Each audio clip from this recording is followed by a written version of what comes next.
Misalkan Bapak Ibu punya rangkaian listrik seperti ini, kemudian ada konduktor, ini ada bahan konduktor, panjangnya L. Oke. Kemudian Bapak Ibu hubungkan dia dengan baterai, supaya ada arus listrik yang melalui konduktor ini. Kira-kira elektron akan mengalir ke arah mana di rangkaian ini? Elektron akan mengalir ke arah mana di rangkaian ini? Jadi elektron akan ditarik menuju kutub positif dari baterai. Kemudian kutub negatifnya akan mendorong elektron ke arah sini. Oke? Jadi ini adalah arah aliran elektron. Konvensi yang digunakan di analisa rangkaian listrik, aliran muatan itu dipilih berlawanan dengan arah aliran elektron, sehingga seolah-olah yang mengalir itu adalah muatan positif. Ke arah sini berlawanan, saya gambar pakai arah berbeda. Nah, ini deki. Nah, kita coba lihat bagaimana elektron ketika bergerak di bagian konduktor ini. Kita ambil satu elemen, kemudian kita zoom bagian ini untuk melihat apa yang terjadi di dalamnya. Kita zoom bagian ini. Nah, potongan dari elemen konduktor ini, misalkan kita asumsikan bentuknya silinder, maka potongan elemen tersebut seperti ini kira-kira. Oke? Panjangnya adalah dl. Kemudian, di dalam elemen ini ada banyak elektron yang bergerak random, Bapak Ibu. Kemana-mana. Ada yang ke sini, ada yang ke sana, ada yang ke sana. Tapi tentu nggak bisa keluar dari konduktor ini. Ada yang ke sini, ada yang ke sana, kemudian ada yang ke sini. Sehingga kita bisa bilang praktis tidak ada arus listrik, karena mereka bergeraknya random. Jadi praktis tidak ada transportasi elektron ke arah tertentu secara bersamaan. Nah, sekarang Bapak Ibu bayangkan, ketika rangkaian ini kita sambungkan dengan baterai, maka akan ada medan listrik di seluruh bagian rangkaian. Nah, di dalam segmen kecil ini, arah medan listriknya akan ke arah sini kan? Dari positif menuju negatif. Nah, ke arah sini. Ini adalah arah medan listrik.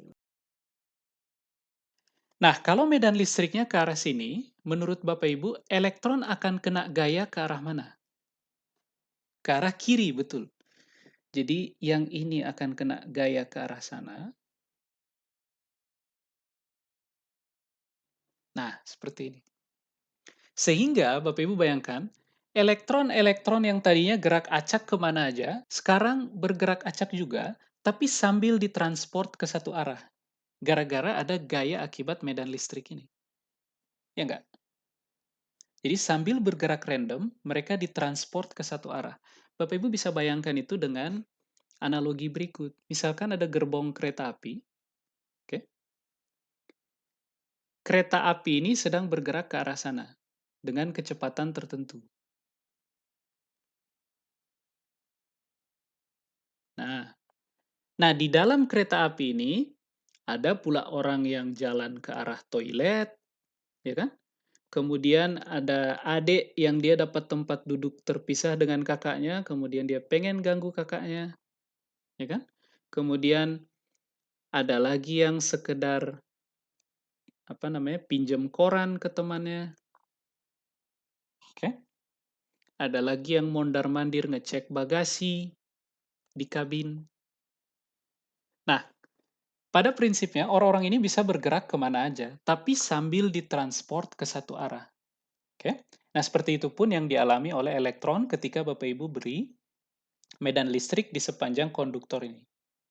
Nah, sekarang kita coba hitung dalam satu segmen ini ada berapa jumlah elektron yang ditransport akibat medan listrik ini. Berapa deki yang dipindahkan sepanjang segmen DL ini. Nah, karena ada banyak elektron, maka total muatan yang dipindahkan itu pastilah besar muatan elementer dikali berapa banyak elektron di dalam satu segmen ini. Misal, kita definisikan jumlah muatan per satuan volume.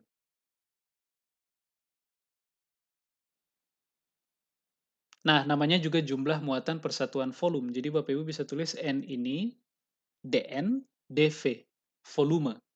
Nah, sekarang kita pakai V lagi Bapak Ibu untuk volume, bukan tegangan.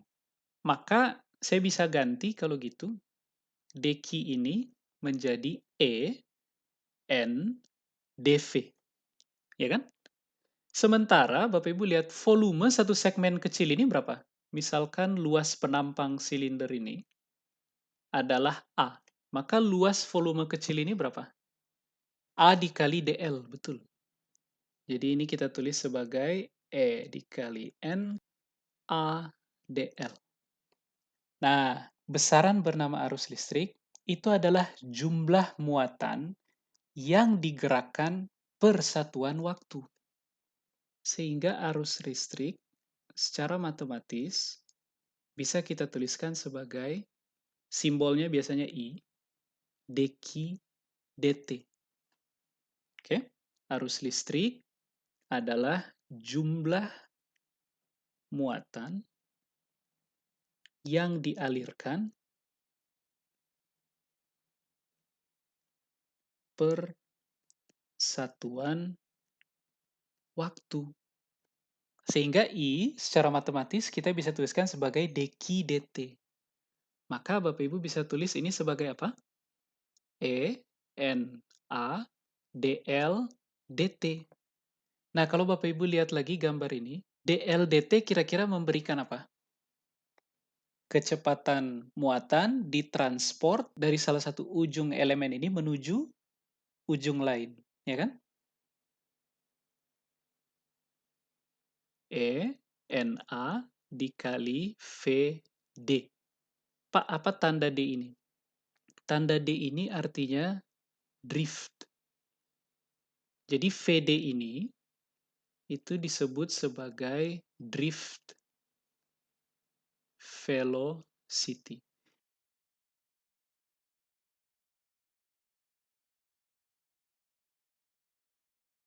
Nah, seperti yang saya sampaikan tadi, karena arah aliran muatan dipilih berlawanan dengan aliran elektron, maka arah arus listrik ini pun dipilih berlawanan dengan aliran elektron. Pak, kenapa? Konvensi saja. Karena kalau kita anggap yang mengalir adalah muatan positif ke arah berlawanan, maka E ini akan selalu kita substitusi dengan nilai yang positif. Jadi arah arus listrik dipilih berlawanan dengan arah aliran elektron.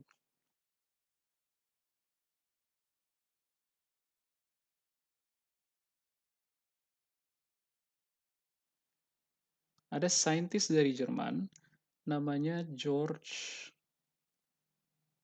Simon Ohm. Nah, Bapak Ohm ini, dia bekerja intensif dengan konduktor yang dialiri arus listrik. Oke. Jadi ini sampel konduktornya, misalkan. Ini sampel konduktornya.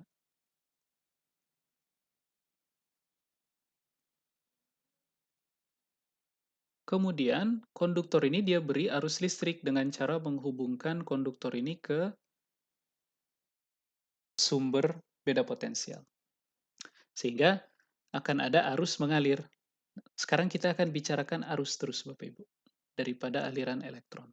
Jadi akan ada arus mengalir ke sini. Misalkan baterainya dia, tegangannya adalah C, kemudian misalkan ujung ini adalah ujung A, kita sebut sebagai terminal, ujung-ujung dari sampel ini. Kemudian ujung kanannya adalah ujung B. Nah, dia coba mainkan nilai dari tegangan sumber ini. Nah, jadi ketika dihubungkan dengan baterai, maka terminal A dengan terminal B itu memiliki beda potensial. Oke? Jadi ada beda potensial antara kedua ujung ini. Nah, Dengan memodifikasi nilai tegangan sumber, artinya dia juga memodifikasi nilai tegangan di konduktor. Ini juga jadinya bervariasi. Kemudian dia dapat pola kayak begini Bapak Ibu, bahwa beda potensial antara kedua ujung konduktor ini itu sebanding dengan besar arus yang mengalir. Nah, konstanta kesebandingan dari hubungan empiris itu hubungan yang didapat melalui eksperimen, disebut sebagai resistansi atau hambatan.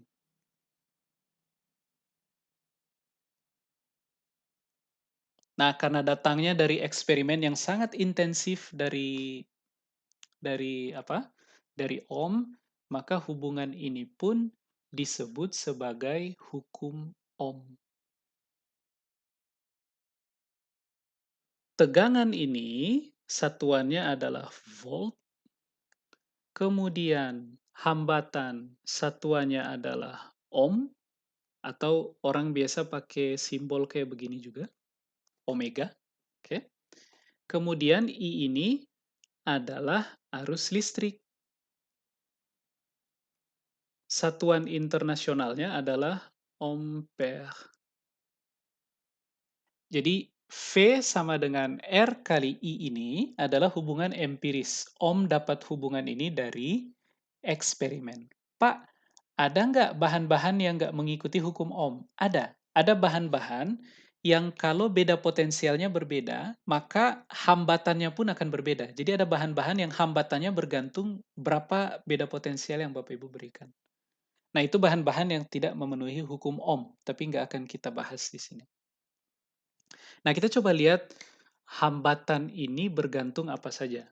Bapak Ibu bayangkan, hambatan ini adalah besaran yang menyatakan seberapa mudah elektron bergerak melewati atau ditransportasi melewati satu konduktor. Nah, kalau Bapak Ibu analogikan konduktor ini sebagai jalan tol misalkan, maka kemudahan mobil untuk mengalir, untuk bergerak di jalan tol, itu bergantung apa saja Bapak Ibu? Lebar jalan. Makin lebar, makin mudah. Maka saya bisa bilang kalau gitu, hambatan ini akan berbanding terbalik dengan luas penampang konduktor yang diberi aliran listrik. Apalagi faktor lain yang akan berpengaruh pada kemudahan mobil-mobil untuk melewati jalan ini kira-kira. Panjang jalan, betul. Makin panjang jalan yang harus mereka lalui, maka akan makin besar resiko untuk tabrakan. Jadi kalau Bapak Ibu kembali lagi ke elektron tadi, karena dia ditransportasikan ke satu arah tapi sambil bergerak random, maka makin panjang jarak yang dia tempuh, akan makin besar resiko untuk tabrakan. Oke? Akan makin besar hambatan yang akan dia hadapi. Jadi R ini harus berbanding lurus dengan panjang. Nah, jadi kita bisa tulis secara umum, R ini sebanding dengan L per A. Nah, konstanta kesebandingan ini disebut sebagai resistivitas. Nah, besaran yang ini disebut sebagai resistivitas. Nah, resistivitas ini bergantung pada bahan. Karena resistivitas ini itu adalah besaran fisika yang dia sangat bergantung pada bagaimana ikatan kimia dan seterusnya. Jadi beda bahan, beda nilai resistivitas.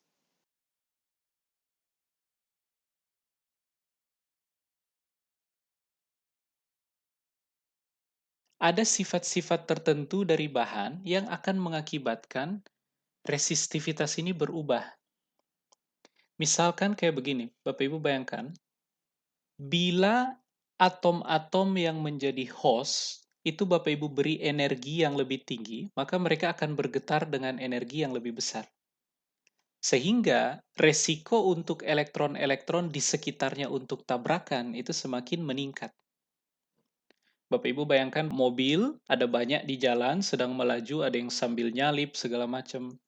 Kemudian jalannya itu sambil diberikan getaran, misalkan sambil ada gempa, maka resiko mobil-mobil ini akan tabrakan, itu akan meningkat. Nah, sekarang Bapak Ibu bayangkan, untuk meningkatkan energi gerak atom atau molekul penyusun bahan, Bapak Ibu harus transfer apa ke bahan tersebut? Bapak Ibu harus transfer energi berupa kalor, ya kan? Nah, kalau Bapak Ibu transfer energi berupa kalor, apa yang akan meningkat dari bahan tersebut? Temperatur, ya kan? Atau suhu. Suhunya akan meningkat. Sehingga resistivitas satu bahan bisa berubah apabila suhu bahan tersebut berubah. Nah, perubahan ini itu orang amati secara eksperimen dan mereka peroleh bahwa rho dikurangi rho 0 itu sama dengan rho 0 alfa T min T0. Rho 0 ini apa? Ini adalah resistivitas acuan pada suhu kamar. Sementara T0 ini adalah suhu kamar. Sekitar 293 Kelvin. Jadi Bapak Ibu lihat, kalau kita naikkan temperatur satu bahan, misalkan pada awalnya bahan tersebut berada pada temperatur kamar, kemudian Bapak Ibu naikkan temperatur bahan tersebut, sehingga temperatur bahan ini menjadi berbeda dari temperatur kamar, maka akan ada kenaikan resistivitas sebesar ini. Jadi setiap Bapak Ibu ubah suhunya relatif terhadap temperatur kamar, maka akan ada perubahan nilai resistivitas.